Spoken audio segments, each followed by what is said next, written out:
Hello, everyone, and welcome back to the video lecture series on the topic atomic spectroscopy. So, this second video, we will be exploring the key concepts, theories, as well as the applications related to the atomic emission spectroscopy. So, atomic emission spectroscopy, or AES, is a quantitative analytical technique that measures the concentration of an element in a sample by measuring the amount of light emitted by the atoms of that element. So here is a visualization of the atomic emission spectroscopy setup. Now, this AS is based on the principle that atoms can emit light at specific wavelengths when they are excited to a higher energy level.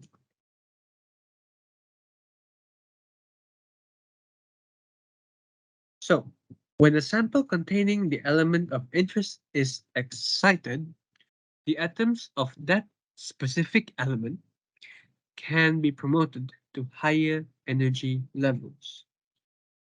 So, this first part shares its similarity with the key concepts relating to AAS. Now, when the atoms return to their ground state, they emit light. So the light emitted is at a wavelength, is at wavelengths that correspond to the energy differences between the electron energy levels. So again, here it shows the relationship between the amount of light emitted, whereby the amount of light emitted is proportional to the concentration of the element in the sample. So this is a visualization. So an atom at ground state, excuse me, an atom at ground state is excited, and at these states, the energy is higher because they absorb energy. And then when they return to the ground state, the energy absorbed will be emitted in the form of light. So the type of sample or atoms uh, produce different wavelengths. So that is how it is concept. That is what how the concept is. So on to the procedure on how the AES is carried out. So firstly, the sample must be prepared in a liquid solution before it can be analyzed. So this can be done by dissolving the sample in a suitable solvent such as water or acid. The sample should be clear and free of any suspended particles. So that step is there again. Then the nebulizer converts the liquid sample into a fine mist of droplets. Now this can be done by passing the stream of compressed air through the sample solution. Then the mist of sample droplets is then passed through the ICP torch. So this is a more detailed detailed graphic of the ICP torch, ICP source. So at the ICP torch is the atomization process. So the torch converts the mist of sample droplets into a plasma of atoms. The ICP torch is a high temperature plasma that's generated by inductively coupled radio frequency field. Uh, and yeah, that is the how it is generated. The plasma has a temperature of approximately several thousand degrees Celsius, which is sufficient to vaporize the solvent and atomize the sample. In terms of light emission, the excited atoms in the sample emit light at characteristic wavelengths. The characteristic wavelengths are determined by the electronic structure of the atoms. So different atoms have different wavelengths, as discussed earlier. Now, for the detection, the emitted light is passed through a monochromator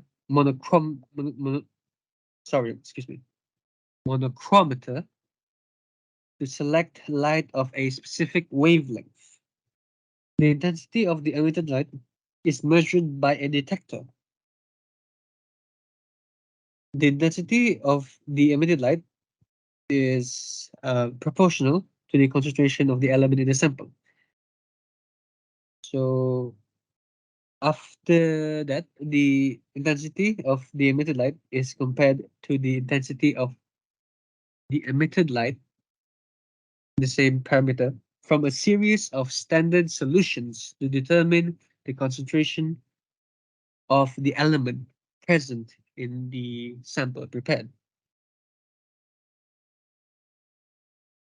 So the theory behind this AS is based on Niels Bohr's model of the atom. So in this model, atoms exist in discrete energy levels. The energy level of an atom are determined by the arrangement of its electron around the nucleus. So again, when an atom is excited, the electrons can be promoted to a higher energy level. And then when they return to the ground state, they emit light that correspond to the energy differences between the electron energy levels. So here is a table representing the difference between the AS and AS. So both in terms of sample preparation, uh, um, start from a liquid solution, and they are both nebulized, but the atomization technique is a bit different, where the AS relies on flame or electrochemical, so it tends to be cheaper compared to the ICP torch, which is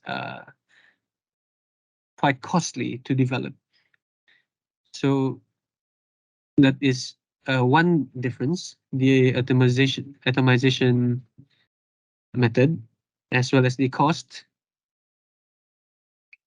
And in terms of light absorption and emission, the AS atoms are absorbed at a specific at characteristic wavelength, while for AS they are, I mean light. Sorry, light is absorbed. For AS, light is emitted at characteristic wavelength. Then for the detection, the AAS measures absorbance, while the AS measures the intensity of emitted light. So here is the application portion of the AS.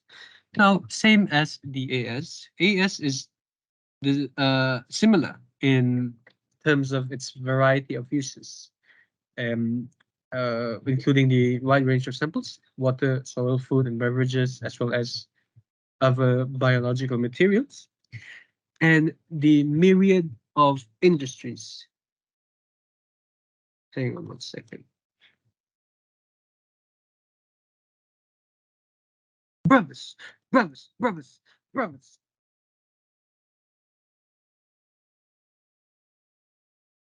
So, on to the application section of the AES method. Now, similar to the AES shares its variety, as it is a widely used technique as well. And the sample ranges from water, soil, food, beverages, as well as other biological materials. Now, so this is supposed to be AS. Uh, excuse the typo. AES is used in a variety of industries, such as environmental monitoring, food safety, as well as clinical chemistry. Now, here are some examples of uh, application where the AS is applied. Now, it is applied in the measuring of heavy metal content in wastewater, in the fertilizers, measuring the nutrient content, elemental composition of geological samples, electrolyte content in blood, and finally, measuring the drug content in pharmaceuticals. So in this video lecture, we have explained the key concept, theories, as well as the applications for AES. So that is all for this video. Thank you very much for tuning in, and I hope to see you in the final installment of this analytical chemistry video lecture.